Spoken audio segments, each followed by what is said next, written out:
شكرا لك زميلي فهد المساعد من الاستوديو وايضا ضيفيك الكريمين.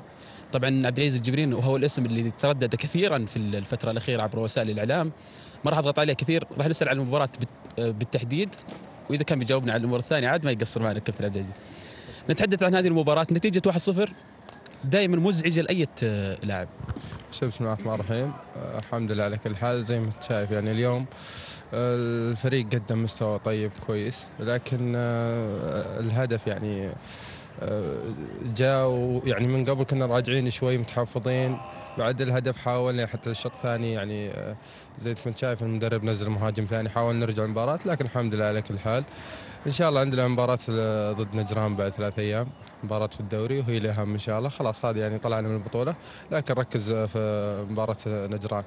نتحدث عن الهدف تحديدا بين الظهير الايمن وبين تقريبا محور الارتكاز، في مساحه مرتين ضربها الناصر الشمراني في اكثر من كره، في كره صد الحارس، في كره ايضا استطاع انه يستفيد منها بشكل اكبر.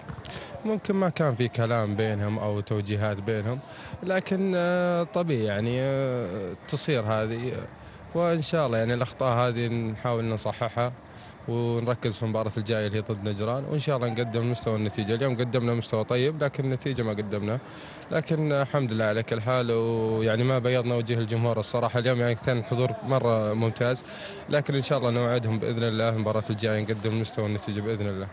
سؤالين أتمنى تجيبني بصراحة، ما راح أضغط عليك كثير.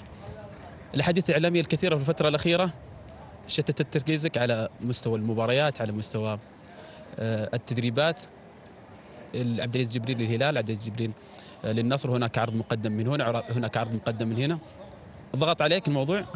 لا والله، شوف من ناحيه انه يتشتت او انه يضغط عليه، لا، لانه يعني يعني نهايه الموسم العام كان في كلام ولا اثر على عبد العزيز الجبري في مستواه ولا شيء ولا في تمارينه، لكن الامور هذه عند رئيس النادي. انا يعني اشتغل اني محترف 3 سنوات في الرائد، واللي الله يكتبه هو اللي بيصير، وموضوع عند رئيس النادي والله يوفق ان شاء الله، واللي فيه الخير يعني اللي بيفيد عبد العزيز الجبري بيفيد النادي ان شاء الله. يعني يخلص يعني رئيس النادي والموضوع عنده، يعني كذا مره يعني بعد مباراه يعني سالوا نفس السؤال، هو موضوعي كله عند رئيس النادي، لكن الله يكتب اللي فيه خير ان شاء الله.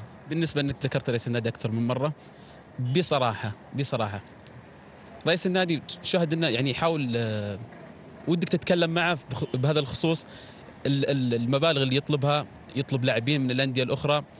عبد العزيز الجبري بكل امانه اكيد انك تتمنى تنتقل لفريق كبير سواء الهلال او فريق النصراوي، لكن هل ترى تعامل الاداره مناسب بالنسبه لك؟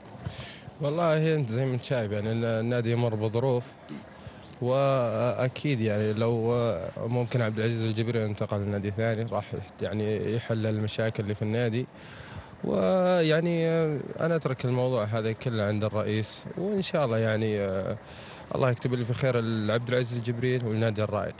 شكرا لك كابتن، شكرا لك.